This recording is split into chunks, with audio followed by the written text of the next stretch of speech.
Bismillahirrahmanirrahim. Assalamualaikum warahmatullahi wabarakatuh.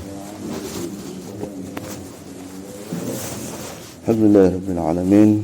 Wassalatu wassalamu ala Rasulillah wa ala alihi wa sahbihi ajma'in.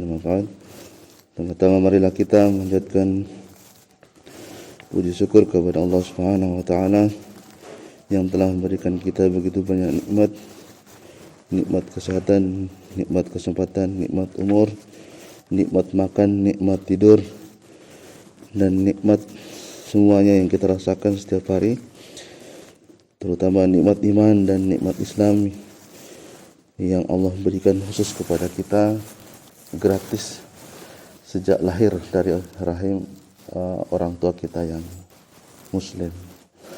Salawat dan salam kita aturkan kepada baginda Nabi Muhammad sallallahu alaihi wasallam, para sahabat, keluarga dan para pengikut beliau hingga akhir zaman. Dan mudah-mudahan majelis kita ini termasuk majelis dalam rangka menghidupkan di antara begitu banyaknya sunnah Nabi sallallahu alaihi wasallam, dan merupakan juga kewajiban bagi kita setiap umat muslim untuk menuntut ilmu, mendengarkan ilmu, kemudian untuk memperdalam ilmu tentang agama ini. Karena dikatakan bahwa talibul ilm fardhatun ala kulli muslimin wal muslimat. Menuntut ilmu itu adalah kewajiban. Fardhatun itu adalah kewajiban ala kulli muslimin, kepada setiap muslim, tidak hanya kepada orang-orang tertentu, tapi ada kata kulli, berarti setiap individu, maksudnya itu wajib mencari ilmu itu. Wajib mencari ilmu. Baik laki-laki maupun perempuan sama dibutuhkan untuk mencari ilmu. Dan mudah-mudahan kita termasuk adalah pengikut Nabi SAW yang sedang mencari ilmu tersebut. Tidak hanya sebatas di sini, dimanapun boleh kita mencari ilmu. Dimanapun boleh mencari ilmu. Baik lewat online juga boleh, karena sekarang begitu dimudahkan mencari ilmu itu. Cuman yang lebih barakah yang disebut majelis itu kalau kita lewat online, misalkan lewat YouTube, ya hanya kita mendengar majelis ilmu ya. Jadi kalau kita langsung dalam majelis ilmu langsung, maka kita akan mendapatkan namanya Raudatul Jannah itu. Dari seperti yang disebutkan sebelumnya. Baik, kita lanjut untuk pembahasan kitab ini, yaitu faslun di bab baru ya. Wa faraidul wudu'i sittatun. Inda ghuslil wajhi. Fardu-fardunya wudu itu ada 6 ya. Yang pertama an-niyatu 'inda ghuslil wajhi, yaitu niat ketika mencuci wajah, mencuci wajah. Kalau di mazhab Syafi'i yang diwajibkan niat itu adalah ketika pas mencuci muka ya. Pas mencuci muka. I'lam annal wudu'a lahu surutun wa furudun. Ketahuilah bahwa wudu itu memiliki syarat-syarat dan fardu-fardunya. Fasurutu, syarat-syaratnya yang pertama adalah al-Islam, dia harus orang Islam. Wa tamyiz, boleh juga yang berumur tamyiz. Tamyiz ini belum balik tapi sudah mengerti, sudah paham tentang mana yang baik, mana yang buruk. Anak-anak kecil belum balik tapi sudah paham. Dan rata-rata biasanya umur 7 tahun, 8 tahun itu sudah mulai ngerti mana yang baik, mana yang buruk, sudah bisa dinasihatin gitu ya.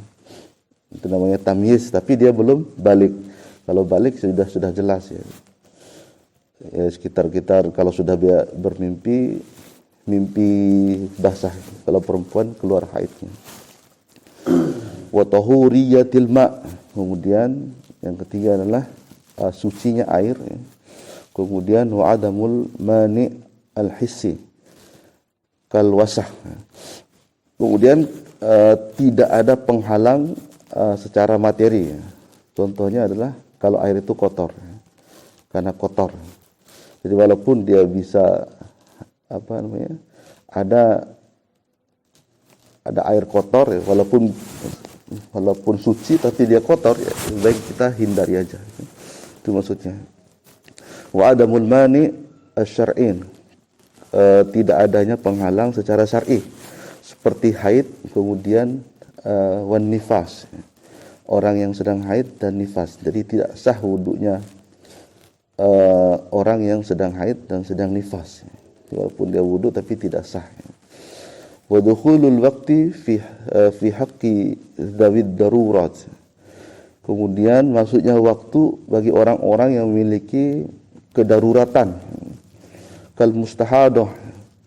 Jadi mustahadah waman bihi ar-rihil daim, itu perempuan yang sedang mustahadah, kemudian yang orang yang biasa kentut terus menerus karena penyakit gitu ya. Sama juga kayak orang al-baulid daim, seperti orang yang kencing terus menerus karena penyakitnya. Jadi pembahasan di sini ya, untuk yang mustahadah itu adalah darah yang keluar dari perempuan, bukan haid ya, bukan darah haid ya. Dia memang keluar darahnya, bisa saja dia habis melahirkan ya, tapi itu bukan darah haid, keluar terus ya. Maka bagi perempuan yang mustahadah seperti ini, itu dia setiap keluar dia darahnya tersebut ya, maka dia setiap waktu untuk melakukan sholat, mau berwudu untuk sholat, maka dia harus berwudu ulang. Walaupun dia pas keluar darah tersebut ya, masih ada wudunya gitu ya. Tapi dia karena mustahadah, pas dia mau sholat itu harus wudu ulang lagi. Ya. Ini dipersyaratkan. Ya. Darah yang misalkan darah penyakit juga ya, jadi bukan darah haid ya, maka dia harus berwudu ulang lagi. Walaupun nanti ketika sholat ya, dia keluar lagi darahnya, itu tidak dipermasalahkan karena darurat tadi katanya. Jadi mustahadah. Sama dengan buang air kentut tadi. Dia punya penyakit yang atau pipis yang keluar sedikit-sedikit itu ya. Itu sama dengan kasusnya orang yang kentut tapi dia memang penyakit kentutnya itu, tidak bisa ditahan. Dia walaupun gimana karena dia penyakit tetap boleh kentutnya, tapi syaratnya sebelum dia sholat harus wudhu dulu. Walaupun nanti di sholatnya tidak bisa ditahan, percuma nanti kalau dia wudhu lagi terus-terusan dia akan wudhu ya. Karena kentutnya selalu keluar atau pipisnya selalu keluar. Itu karena kondisi darurat penyakitan, maka dia cukup wudhu di awal saja. Jadi ini dimaafkan karena kondisi darurat. Sama dengan yang mustahadah tadi, yang perempuan yang keluar darah bukan haid ya, bukan nifas ya, tapi memang darah penyakit ya, yang keluar dengan sendirinya. Jadi baru wudhu, ketika sholat dia keluar lagi darahnya tersebut, maka tidak ada masalah. Jadi ini yang bisa dikasih tahu ke istri-istri kita kalau belum tahu ya. Wa ammal furud fasittah ya. Kama dzakara Syekh, dan wajib yang fardunya wudu ya, ada 6 ya, seperti yang disebutkan oleh Syekh Abu Suja. Ahaduha, yang pertama adalah an-niyah, pembahasan yang pertama itu an-niyah, liqauli alaihi salatu wassalam innamal a'malu binniyat. Yang pertama adalah niat, karena dengan sabda Nabi sallallahu alaihi wasallam, sungguhnya perbuatan itu tergantung dari niat. Rawahu Shaykhan, diriwayatkan oleh Bukhari dan Muslim. Jadi niat ini sudah kita pada hafal semua, innamal a'malu binniyat, kalau lengkapnya wa innamal likulli imri'in ma nawa. Faman kanat hijratuhu ila Allah wa rasulih wa hijratuhu ila Allah wa rasulih. Faman kanat hijratuhu lidunya aw imra'atin yankihuha wa hijratuhu ila ma hajara ilaihi. Itu hadis riwayat Bukhari dan Muslim.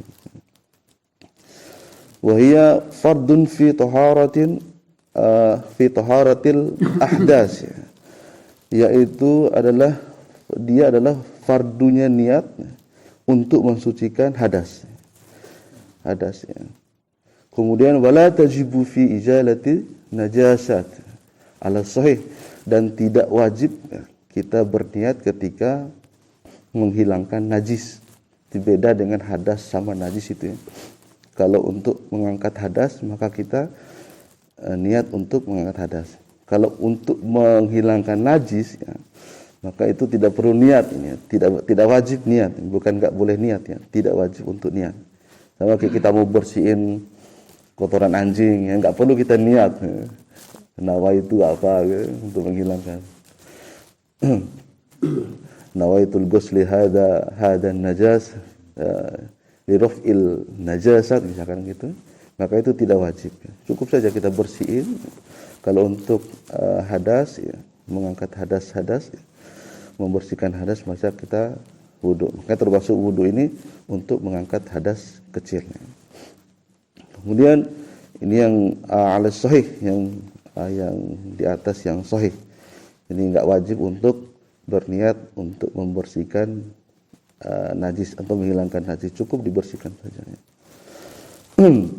Wal farqu, bedanya annal maqsudu minan najasi izalatuha. Maksudnya di sini maksudnya adalah sungguhnya untuk menghilangkan untuk najis ya, itu cukup untuk menghilangkannya saja. Tidak perlu kita niat seperti niat wudu. Jadi yang penting kita sudah menghilangkannya, sudah selesai. Itu untuk najisnya.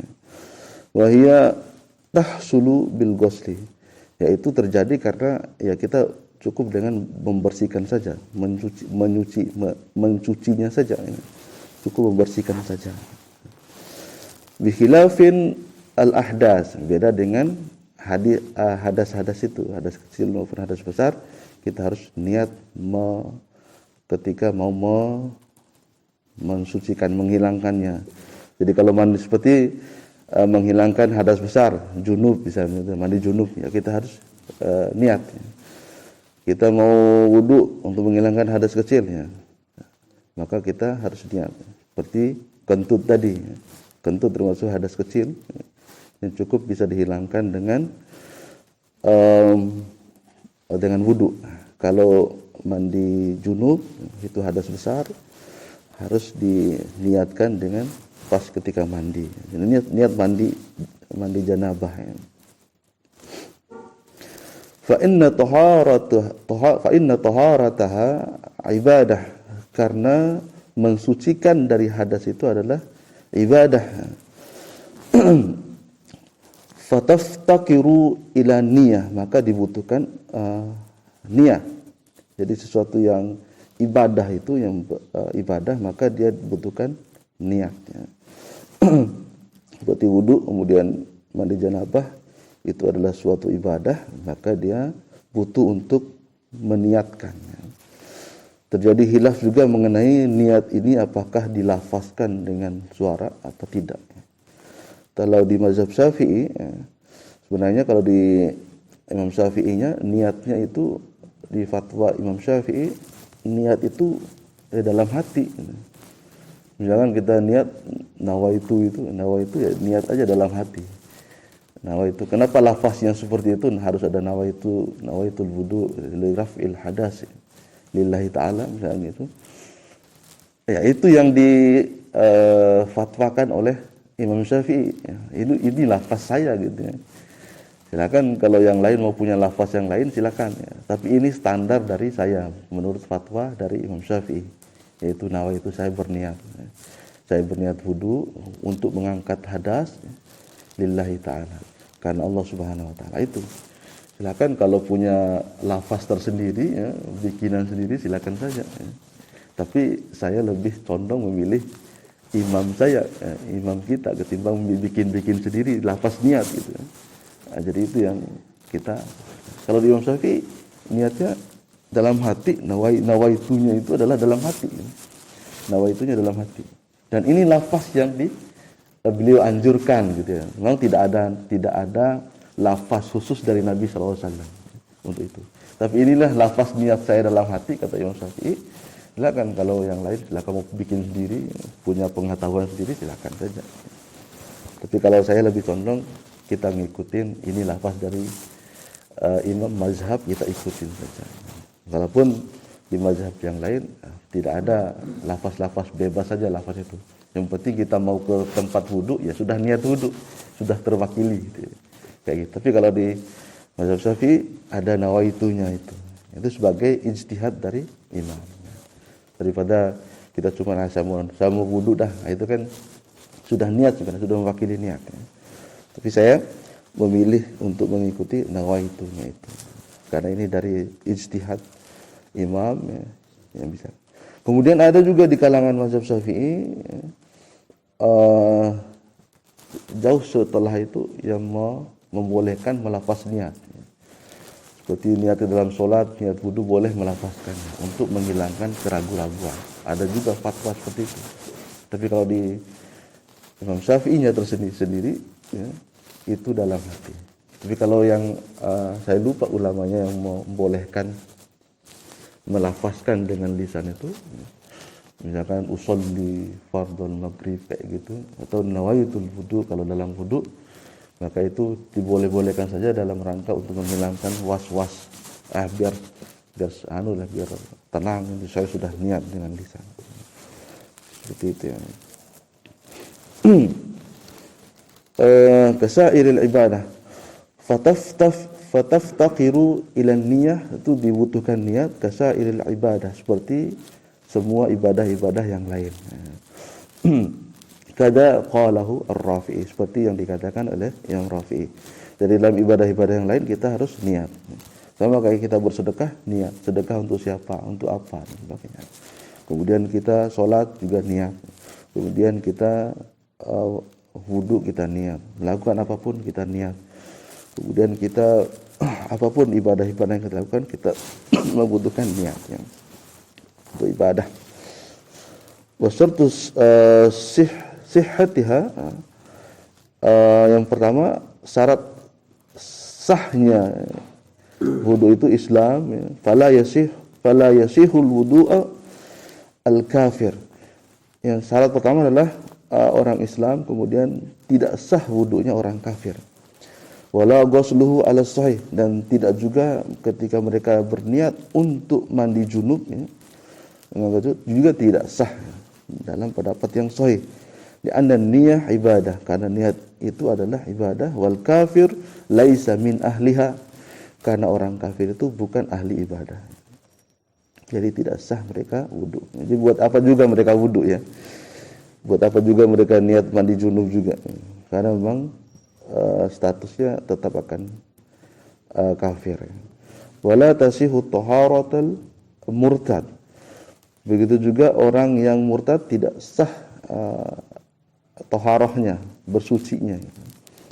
Qat'an, secara qat'in, taghlizan alaihi, ini adalah penekanan kepadanya. Jadi orang yang murtad itu tidak sah juga taharahnya. Sudah enggak sah lagi. Cuma nanti ada perbedaan antara orang kafir sama orang murtad ini. Jadi kalau seandainya orang kafir ketika dia masuk Islam, maka dia tidak wajib mengganti sholat-sholatnya yang ketinggalan sholat sejak dia balik, tidak wajib. Jadi sholat mulai dari nol sudah itu. Kalau orang murtad, orang keluar dari agama Islam, kemudian dia masuk agama Islam lagi kembali, misalkan dia selama 3 tahun, 4 tahun, 5 tahun dia meninggalkan sholat karena murtad, maka di mazhab Syafi'i wajib dia ganti sholatnya selama dia murtad tersebut. Waktu niyah al-wajibah ya. Dan waktu niat yang wajib ya. Niat yang wajib ini harus wajibnya niat inda ghusli awwali juz'in minal wajhi, yaitu ketika mencuci di awal bagian, yaitu wajah. Jadi wajibnya niat ketika wajah. Jadi ketika di awal-awal mencuci tangan kemudian berkumur-kumur, itu belum wajib niat. Tapi kalau sudah masuk ke wajah, itu sudah wajib niat. Sudah wajib niat. Kalau lupa di awal gitu ya. Kalau lupa. Tapi bagusnya di awal. Kalau nggak lupa, maka kalau seandainya setelah mencuci wajah, itu ya maksudnya di sini, setelah mencuci wajah belum ada niat untuk wudu, maka harus diulang wudunya karena belum niat. Jadi ukurannya sampai ketika mencuci wajah itu nanti ada pembahasan mengenai bagaimana cara berwudu di mazhab Syafi'i. Ketika mencuci wajah maka di sanalah harus niat itu kalau lupa di awal. Kalau lupa melafazkan nawa itu tadi ya, nawa itu. Jadi pas wajah tersebut kalau lewat dari wajah lupa niat, maka di mazhab Syafi'i harus ulang dari awal.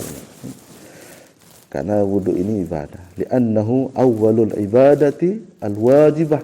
Karena mencuci muka itu awwalul ibadah adalah ibadah yang pertama yang wajib, al-wajibah. Ini yang pertama yang wajib dalam wudu itu. Wala yusabu ala sunanil maudiyah, dan tidak diberi pahala untuk sunnah-sunnah wudu yang sebelumnya. Jadi yang mulai diwajibkan adalah ketika kita wudu. Tapi sebenarnya ini agak ribetnya di mazhab Syafi'i ini, Sebenarnya kalaupun kita niat dari awal juga sudah dapat kita ibadah gitu ya. Sudah ibadah insyaallah. Jadi kita dari awal aja sudah niat dalam hati, silakan saja. Kita mau wudu untuk sholat, silakan. Untuk selanjutnya, insyaallah kita akan masuk juga pembahasan lebih detail tentang wa kaifiyatiha, bagaimana tata cara niat itu. Tata cara niat, in kana al-mutawaddau saliman la illata bihi an yanwiya ahada salasati umur. Tata cara niat bagi orang-orang yang selamat ya.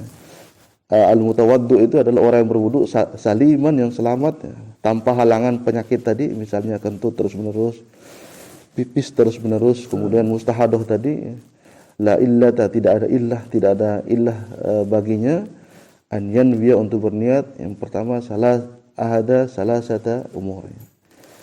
Yang ada tiga perkara di sini yang dibahas, bagaimana cara berniat itu.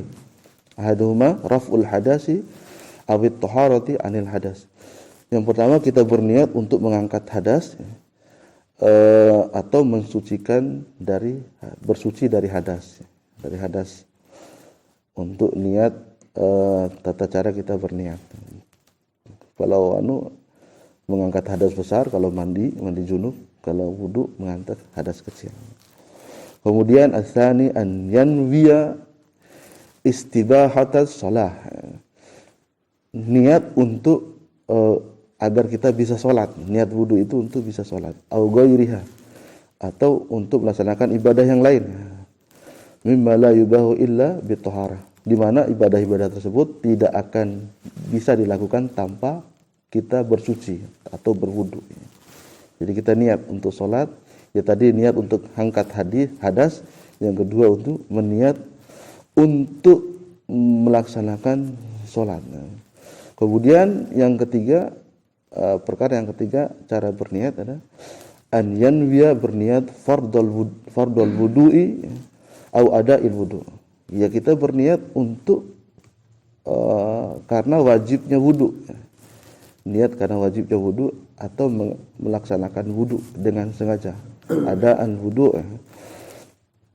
Wa in kana nawiyu sobiyan, walaupun itu anak kecil. Ya itu saja untuk sekarang ini. Nanti insyaallah kita akan bahas lagi karena sudah lewat waktunya. Kalau kita lanjut hari Kamis untuk masalah niat ini, mudah-mudahan bermanfaat. Demikian, subhanakallahumma wa bihamdika, asyhadu an la ilaha illa anta, astaghfiruka wa atubu ilaik. Wassalamualaikum warahmatullahi wabarakatuh.